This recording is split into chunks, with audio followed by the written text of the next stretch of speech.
Hi అండి, namaste. Welcome back to Rahith recipes. ఈరోజు వీడియోలో రెస్టారెంట్ టేస్ట్కి తగ్గట్లుగానే ఇంట్లోనే గోబీ 65ని ఎలా ప్రిపేర్ చేసుకోవాలో చూసేద్దాం. ముందుగా ఒక క్యాలీఫ్లవర్ని తీసుకొని క్యాలీఫ్లవర్కి ఉన్న ఈ హార్డ్ పార్ట్ని కట్ చేయండి. తర్వాత క్యాలీఫ్లవర్ని వీడియోలో చూపిస్తున్న విధంగా చిన్న చిన్న పీసెస్గా కట్ చేయండి. మరీ చిన్నగా కాకుండా ఈ సైజులో ఉండేలాగా కట్ చేయండి. తర్వాత ఒక బౌల్లో వాటర్ వేసి కొంచెం సాల్ట్ వేసి కట్ చేసి పెట్టుకున్న క్యాలీఫ్లవర్ పీసెస్ అన్నిటినీ వేసి ఇలా చేతితో స్మూత్గా రబ్ చేయండి. ఇలా ఒక 2 నిమిషాలు రబ్ చేయండి. తర్వాత మరో 2 నిమిషాలు అలాగే వదిలేయండి. దీనివల్ల క్యాలీఫ్లవర్లో ఏమైనా ఇంప్యూరిటీస్ ఉంటే అవన్నీ కూడా వెళ్ళిపోతాయి. తర్వాత ఈ బౌల్లో ఉన్న వాటర్ అన్నీ వంపేసి మళ్ళీ వాటర్ వేసి 1 నిమిషం పాటు మళ్ళీ స్మూత్గా రబ్ చేసి ఒక స్ట్రైనర్లోకి తీసుకోండి. నెక్స్ట్ ఒక స్మాల్ సైజ్ మిక్సీ జార్లో 5 వెల్లుల్లి, 2 పచ్చిమిర్చి ఇలా తుంచేసి వేసుకోండి. నెక్స్ట్ 2 ఇంచుల అల్లం ముక్కను చిన్న చిన్న పీసెస్గా కట్ చేసుకొని యాడ్ చేయండి. ఇప్పుడు వీటన్నిటిని స్మూత్ పేస్ట్లా వచ్చేలా గ్రైండ్ చేయండి. అవసరమైతే 1 టేబుల్ స్పూన్ వాటర్ యాడ్ చేసి స్మూత్ పేస్ట్లా వచ్చేలా గ్రైండ్ చేయండి. నెక్స్ట్ ఒక మిక్సింగ్ బౌల్లోకి 1/2 కప్ బియ్యం పిండి, 1/2 కప్ కార్న్ఫ్లోర్, 1/2 టేబుల్ స్పూన్ కారం పొడి, 1/2 table spoon garam masala powder, 1/2 table spoon జీలకర్ర పొడి, 1 టేబుల్ స్పూన్ మిరియాల పొడి, 1/2 టేబుల్ స్పూన్ ఉప్పుని, అలాగే మనం గ్రైండ్ చేసి పెట్టుకున్న పేస్ట్ని, 2 టేబుల్ స్పూన్స్ కరివేపాకు ఇలా చిన్నగా తరిగినది యాడ్ చేయండి.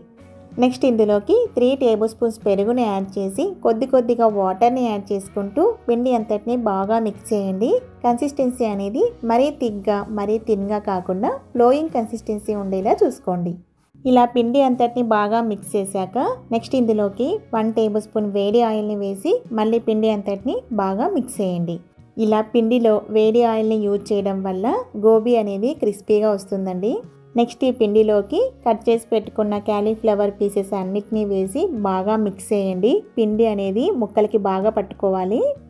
నెక్స్ట్ గ్యాస్ ఆన్ చేసి ప్యాన్ పెట్టి ప్యాన్లో డీప్ ఫ్రైకి సరిపడా ఆయిల్ని వేడి చేయండి. ఆయిల్ వేడయ్యాక పిండిలో నుంచి గోబీలని ఒక్కొక్కటి పిండిలో డిప్ చేసుకుంటూ ఆయిల్లో వేయండి. మీకు ఆ ఆయిల్లో ఎన్ని గోబీలు సరిపోతాయో అన్నీ వేసుకొని ఫ్లేమ్ని మీడియం టు లో అడ్జస్ట్ చేసుకుంటూ గోబీలని ఫ్రై చేసుకోండి. ఫ్రై చేసిన గోబీలన్నిటిని ఒక ప్లేట్లోకి ట్రాన్స్ఫర్ చేయండి. ఇక్కడ గోబీలను ఫ్రై చేసేటప్పుడు ఫ్లేమ్ని మాత్రం హైలో పెట్టుకోకండి, ఎందుకంటే మనం ఇక్కడ గోబీలని డబల్ ఫ్రై చేసుకోవాలి. ఇలా గోబీలన్నీ ఫ్రై చేశాక గోబీలకి పిండి కనుక సరిగ్గా అతుక్కోకపోతే కార్న్ఫ్లోర్ని, బియ్యం పిండిని ఈ రెండింటిని ఈక్వల్గా యాడ్ చేసుకొని కన్సిస్టెన్సీ థిక్గా ఉండేలా చూసుకోండి. ఇలా అన్ని గోబీలను ఫ్రై చేశాక ఇప్పుడు మంటని హైలో పెట్టుకొని ఫ్రై చేసుకున్న గోబీలని కొన్ని తీసుకొని ఆయిల్లో ఒక 30 సెకండ్స్ వరకు మళ్ళీ డబల్ ఫ్రై చేయండి. ఇలా చేయడం వల్ల గోబీ అనేది క్రిస్పీగా వస్తుంది. నెక్స్ట్ ఒక ప్యాన్లో 2 టేబుల్ స్పూన్స్ ఆయిల్ వేడి చేయండి. ఆయిల్ వేడయ్యాక 2 టేబుల్ స్పూన్స్ వెల్లుల్లి తరుగు, 1 పచ్చిమిర్చి చీలిక, 2 రెమ్మల కరివేపాకు వేసి అన్నీ బాగా ఫ్రై చేయండి. నెక్స్ట్ ఇందులోకి వేయించుకున్న గోబీని కూడా వేసి మంటని 1 నిమిషం హైలో పెట్టి బాగా టాస్ చేయండి. చివరిగా 1/2 టేబుల్ స్పూన్ మిరియాల పొడి వేసి ఒక 30 సెకండ్స్ ఫ్రై చేయండి. తర్వాత గ్యాస్ ఆఫ్ చేసి ఒక సర్వింగ్ ప్లేట్లోకి సర్వ్ చేసుకోండి. అంతే అండి, రెస్టారెంట్ స్టైల్ గోబీ 65 రెడీ. చాలా టేస్టీగా ఉంటుందండి. పిల్లలకైనా పెద్దలకైనా బాగా నచ్చుతుంది.